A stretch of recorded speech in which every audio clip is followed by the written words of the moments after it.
Hey, as far as I know, this is the first time you've been to the Apex, right? Or definitely the first time fighting there. What do you think about that place? Pretty nice, huh? And how you feel about Yeah, fighting there?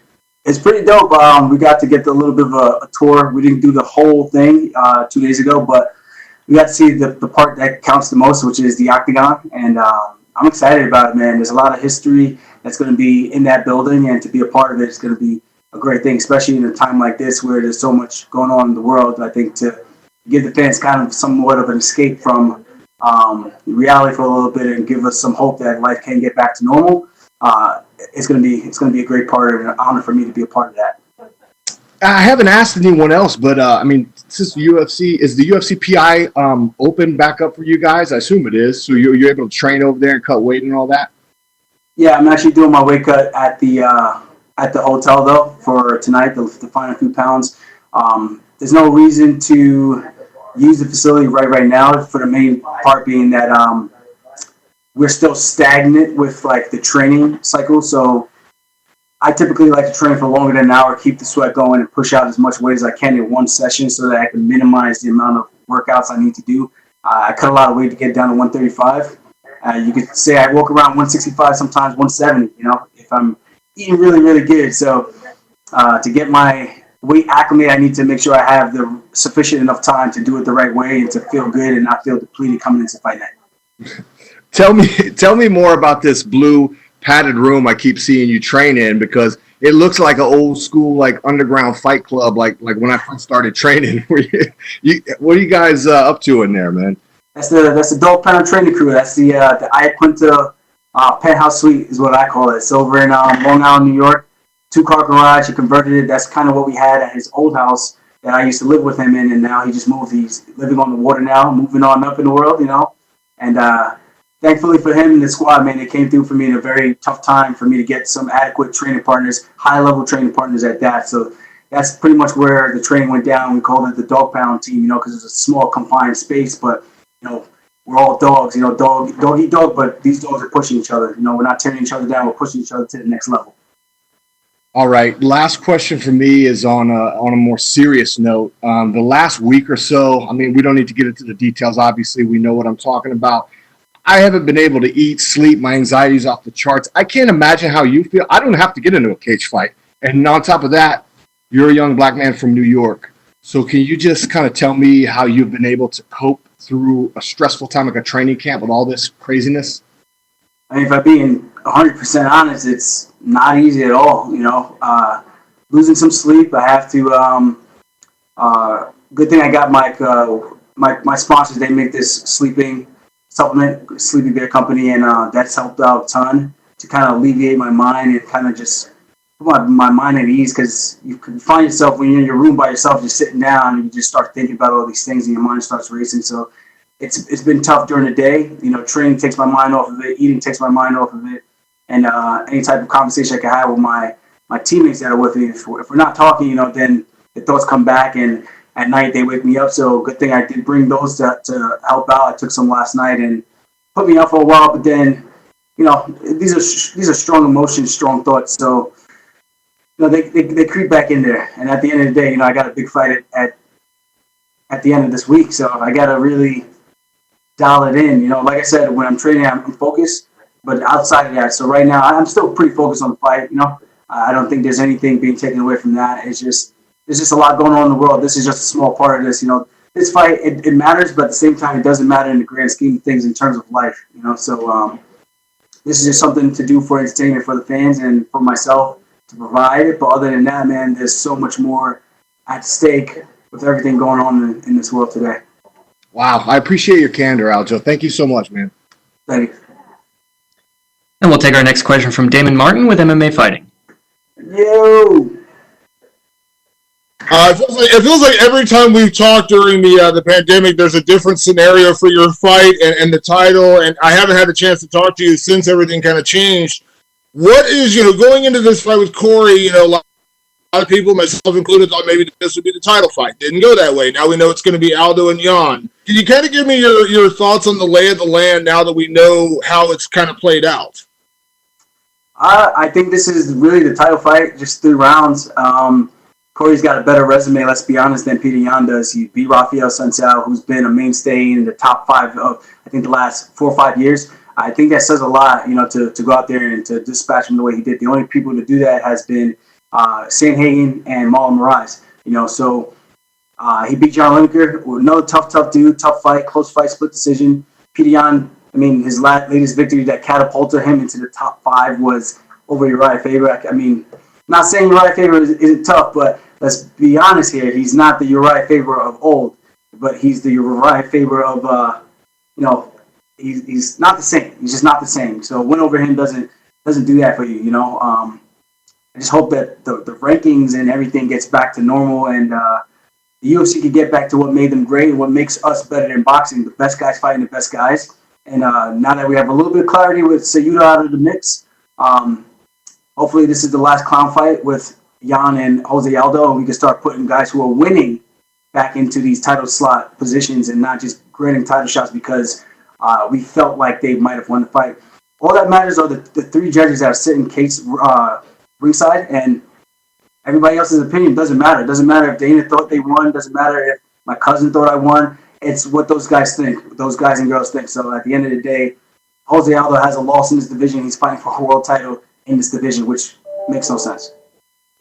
And Aljo, obviously, your last fight was such a statement performance from you, but then unfortunately, you had to deal with the wrist and then the time off, the pandemic. You couldn't plan for this, but this is a huge fight. This is a big fight for this division. Do you feel like you need to go out there and make another statement, kind of like you did against Pedro Munoz, to secure your spot as the true number 1 contender in this division? Even though, again, probably should be for the title, but do you feel like this is a chance to once again cement your position in the division? Yeah, 100%. I got to go out there and follow up that performance. This fight is interesting because the way I feel about it, I need to inflict a lot of pain, and I know we're both going to go through it. We're both going to touch each other's hearts and see who's going to be the first one to back down and quit. And we both want something. And at the end of the day, unfortunately for both of us, in order to achieve our dreams, we have to crush each other's. And I plan on being the guy to go out there and do that on June 6th. Have you been impressed by what you've seen out of Corey Sandhagen? His body of work has kind of slipped under the radar considering he does have wins over guys like a Sunsao and Lineker. Have you been impressed by what you've seen out of him? Yeah, 100%. I think he's a tough dude. He's proven himself worthy very, very quickly to take out Sunsao the way he did, pretty decisively. Won a lot of those scramble positions where Sunsao shines on the ground. Lineker, he went toe-to-toe with him, pretty much stood in front of him the whole time, and ate some of his biggest shots. And although he got really, really hurt at the end of that 3rd round, he showed some grit. He showed some toughness. And, the other fights, some of them were a little weird. The Mario Batista fight, short notice fight, and the Yuri Alcantara fight, he got steamrolled in the first minute and then came back from a dislocated arm. So, yeah, he's a tough dude. He showed a lot of wrinkles to his game and some stuff about his character and his mental. So that's what I'm excited about. I want to see who's a tougher, more mentally strong guy out there, and I think that's going to be me. I've been through way too much, man. This is going to be my 14th fight in the UFC. This is going to be his 6th. I just think I got the experience on my side, and I might be too much too soon for him. And last question, Aljo, kind of playing up on the question earlier from Rodney, with the atmosphere we're living in right now, I know you've been a guy who's never been afraid to speak your mind on any number of subjects, and I saw your interview yesterday with Aaron Bronstetter, really good stuff there.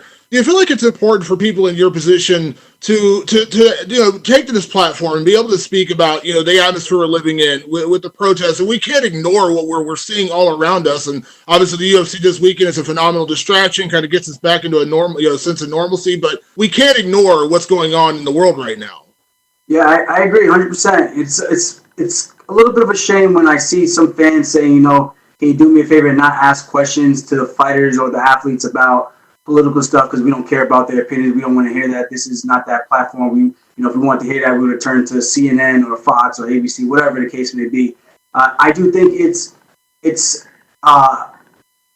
very, very important. It's something significant that we should take upon ourselves to use the platform to inspire, motivate, and to preach being a good person, man. I think that's really what it comes down to. You don't got to get into I'm a leftist or rightist. I'm a Democratic or Republican. You don't have to get into that nitty-gritty type of details with everything. But at the same time, I think to show that you do have a stance is very, very important, and to preach the good word of just being a good human being, just being a humanitarian, man. I look out for you the same way you look out for your brother, your mother, the same thing. That's kind of the way I was raised and kind of how I view and look at life. And it's unfortunate that a lot of people are sitting quiet about it. And again, you don't have to be that guy. I understand, like, you look back at like a Michael Jordan, his history, he got a lot of heat because he was one of those people who never used his platform to speak up for the minority community. People kind of threw a lot of dirt on his name for that. But in my opinion, that's solely up to you. He had a huge platform. Would it have been beneficial if he had done that? Yes, 100%.